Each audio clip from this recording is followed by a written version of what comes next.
Muito bem, pessoal, chegou a hora da temida aula para todos aqueles que estão fazendo dieta nesse momento. É a hora de falar de carboidratos. Os carboidratos são importantíssimos na natureza, sejam para gerar energia ou para ter ação estrutural.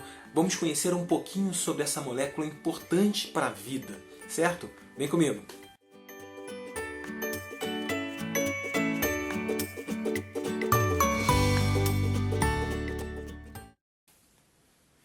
Carboidratos são moléculas extremamente energéticas, utilizadas por todos os seres vivos, seja você um animal ou uma planta, para a produção da energia necessária para que esse organismo consiga sobreviver.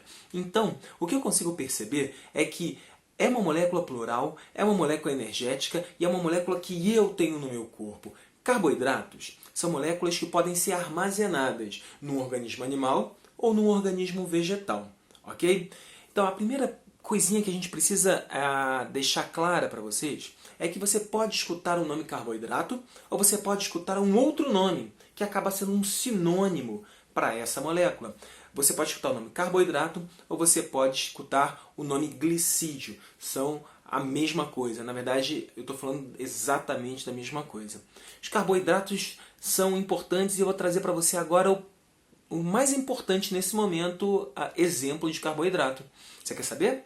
Glicose. É claro que você já escutou falar em glicose. Você já escutou falar em glicose em milhões de situações. Por exemplo, você tem um conhecido diabético, onde ele tem que tomar cuidado com a glicose, ele precisa aferir a sua glicose todo dia para saber se ela está alta ou se ela está baixa, para saber como é que está andando o tratamento dele, caso ele tome insulina ou caso não tome insulina.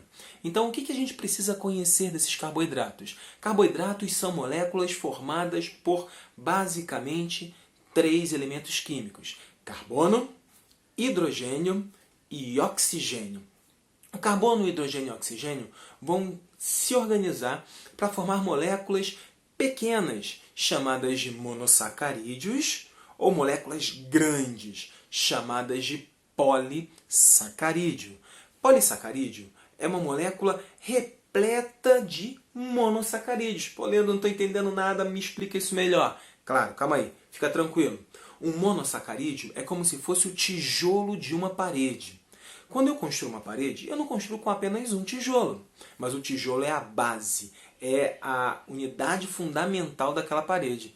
Quando eu empilho uma série desses elementos, eu faço uma cadeia repleta de estruturas iguais. Então eu estou montando um polissacarídeo. Eu preciso conhecer quais são os mono para entender como se monta um poli. O primeiro grupo de carboidratos que eu posso apresentar para vocês está aqui. São os monossacarídeos. Monossacarídeos são aqueles que têm apenas um carboidrato. Eu vou trazer aqui 3 exemplos para vocês. Eu tenho a glicose, eu tenho a galactose e eu tenho a frutose. Ok? Esses monossacarídeos vão se organizar 2 a 2 para formar aquilo que conhecemos como disacarídeos. Como disacarídeos, como exemplo de disacarídeos que eu posso trazer para vocês, eu posso estar apresentando aqui, por exemplo, a lactose. Lactose, com certeza você já escutou falar, porque tem pessoas que têm intolerância a esse tipo de carboidrato. Uma lactose é formada pela junção de uma glicose com uma galactose. Então, uma glicose mais uma galactose formam um disacarídeo. Esse disacarídeo ele é uma molécula que carrega, então, como o próprio nome está dizendo, 2 monossacarídeos. Um outro exemplo de disacarídeo importante para a gente é o disacarídeo chamado de maltose. Já escutou falar em maltose? Com certeza já escutou falar em maltose. Talvez você não esteja associando o malte da cerveja, correto? A maltose ela é formada por 2 monossacarídeos, por isso ela é um di. Então ela é formada por uma glicose mais outra glicose, certo? E aí o meu terceiro e último exemplo é a sacarose. A sacarose ela é formada por uma glicose mais uma frutose. A sacarose ela é um disacarídeo encontrado em grande quantidade nos vegetais. A lactose, obviamente pelo próprio nome, é encontrada no leite. E a maltose é encontrada em extratos de muitos vegetais. Tá certo? Então aqui eu tenho exemplos de disacarídeos. Então perceba que os carboidratos podem ser divididos em monossacarídeos, disacarídeos e agora a próxima classificação me coloca em polissacarídeos. Exato, poli, lembra lá do início da aula? Grandes moléculas. Portanto, com mais de 2 monossacarídeos. Então, pessoal, preste atenção aqui, porque os polissacarídeos podem ser divididos em 2 grupos. Um grupo é chamado de grupo estrutural e o outro grupo é chamado de reserva energética. Ok? Os polissacarídeos de reserva energética podem ser de 2 tipos a princípio. Eu tenho um polissacarídeo de reserva energética animal e um polissacarídeo de reserva energética vegetal. Nos animais, nós reservamos energia na forma de carboidrato, obviamente. Nos animais, os carboidratos de reserva são conhecidos como glicogênio. Então, o glicogênio, que é armazenado no tecido muscular e no meu fígado, eles são utilizados para situações em que começa a faltar glicose nos meus vasos sanguíneos. Então, numa situação, por exemplo, que eu preciso de muita glicose, talvez eu não tenha um aporte suficiente, que é fuga de uma situação bem savanesca. Estou no meio da savana africana, um animal de grande porte me observa e começa a correr atrás de mim. Eu preciso fugir, eu preciso de energia. E não vai dar tempo de mobilizar a glicose em outras partes do meu corpo. Eu tenho que ter glicose guardada na minha musculatura, principalmente nas musculaturas que estão envolvidas no deslocamento. Então eu preciso armazenar sempre glicogênio na musculatura. E um outro local que eu armazeno, como eu já disse, é o fígado, para nutrir o meu corpo, principalmente o meu cérebro. Sem glicogênio no meu corpo, eu não consigo pensar, então pausa para o lanchinho. Vamos lá? Bom, traz o lanchinho, continua comendo enquanto está escutando a aula. O glicogênio é importante, por isso em qualquer prova que você vai fazer, é muito interessante você ter uma fonte de glicose muito rápida. Seu cérebro trabalha primariamente utilizando essa glicose, ok? Bom, vimos a reserva energética animal.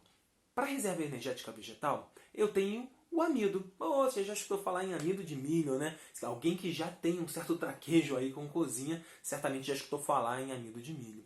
O amido de milho, ele é um carboidrato que é encontrado no milho, mas o amido, de uma forma geral, é encontrado em todos os vegetais, principalmente armazenado na raiz desses vegetais. Então, toda vez que você come batata, toda vez que você come uma mandioca, toda vez que você come algum vegetal, e principalmente a raiz desse vegetal, você está ingerindo grandes quantidades de amido, ok? Então, preste atenção. O amido, ele é energético. Já que eu estou falando de energia, estou falando em amido, estou falando em glicogênio, caso eu seja um atleta e precise de grande quantidade de energia para amanhã, o que eu faço? Um dia antes eu posso fazer uma ingesta de grande quantidade de amido. Então aquele prato de macarrão delicioso posso comer e aí no dia seguinte eu certamente terei esse carboidrato armazenado no meu fígado e na minha musculatura, me auxiliando então na prática do meu esporte. Certo? Vamos para o outro lado. Pensando agora nos carboidratos estruturais. Você está anotando tudo na sua folha? É uma folha de papel, não é? Então, beleza. No papel, esse papel ele é feito a partir de um extrato vegetal e ele é basicamente feito desse carboidrato estrutural que eu estou querendo falar para vocês. Ele é feito, então, de celulose. A celulose, ela é a parede celular das células vegetais. Ela dá resistência a uma célula. Okay? Então, ao dar resistência a essa célula, esse carboidrato ele protege a membrana plasmática, mas nós podemos utilizar ele também para a construção de, por exemplo, a folha que você está utilizando agora para fazer as suas anotações. E, por outro lado, se passar uma baratinha aí correndo, o que você faz? Você pega e solta ela em outro lugar. Obviamente, você não vai estourar essa baratinha. Mas se porventura um chinelo sem querer cair sobre a baratinha, você vai escutar um sutil crack. Bom, esse sutil crack é quando o exoesqueleto, a estrutura externa, o esqueleto externo que forma os artrópodes, ele se quebra. Esse exoesqueleto ele é formado por um carboidrato, também um polissacarídeo, chamado de quitina. Então as quitinas são polissacarídeos estruturais existentes nos artrópodes. Então eu consigo encontrar, além da barata, que é um inseto, eu consigo encontrar também crustáceos, como camarão, como lagosta, e consigo encontrar também em menor extensão em aracnídeos, como aranhas e escorpiões em maior extensão do seu corpo, certo? Então só cabe fazer um apêndice aqui bem rápido. Esse exoesqueleto também serve para proteção desse organismo, desse animal, assim como a parede celular serve para proteção das células vegetais. Então, os carboidratos são a primeira fonte de energia de qualquer organismo animal. Nós utilizamos carboidratos para poder correr, falar, pensar, dar videoaulas, para poder estudar, para poder fazer uma prova, para poder trabalhar. Então todos nós estamos utilizando carboidratos a todo momento, como primeira fonte.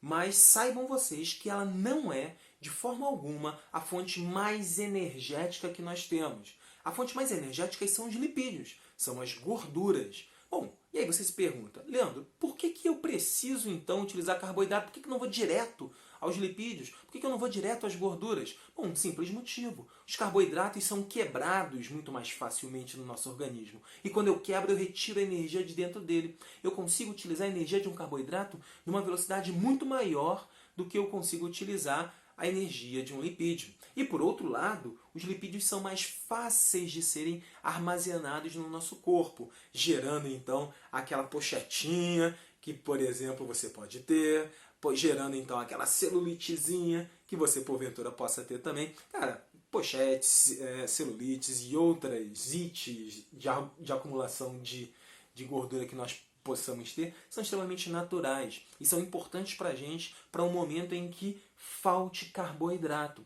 No momento em que faltar carboidrato no seu corpo, eu preciso lançar mão de alguma substância energética. Aí nós vamos direto para os lipídios. Não é à toa que quem está fazendo dieta faz uma redução de carboidrato na sua alimentação diária. Ao reduzir o carboidrato na sua alimentação, você certamente começa a queimar os lipídios, queimar as gorduras do seu corpo. Mas uma dieta não pode ser feita de qualquer forma. Precisa ser orientada por um nutricionista. Você precisa entender bem aquilo que você está fazendo. Não pode se retirar totalmente os carboidratos da sua alimentação. Você vai sentir muito rapidamente dor de cabeça e outros sintomas. Então, em uma dieta equilibrada, a quantidade de carboidratos é reduzida e ele deve ser acompanhado de exercícios para que você gaste energia, não acumule tantas reservas nutricionais no seu corpo e assim você possa reduzir o seu peso gradativamente. Bem, pessoal, é isso. Espero que vocês tenham compreendido um pouco mais sobre a bioquímica do nosso corpo. Não deixem de assistir às aulas sobre proteínas e sobre lipídios que vão completar essa nossa discussão, certo? Um bom estudo para vocês e até a próxima. Tchau, tchau!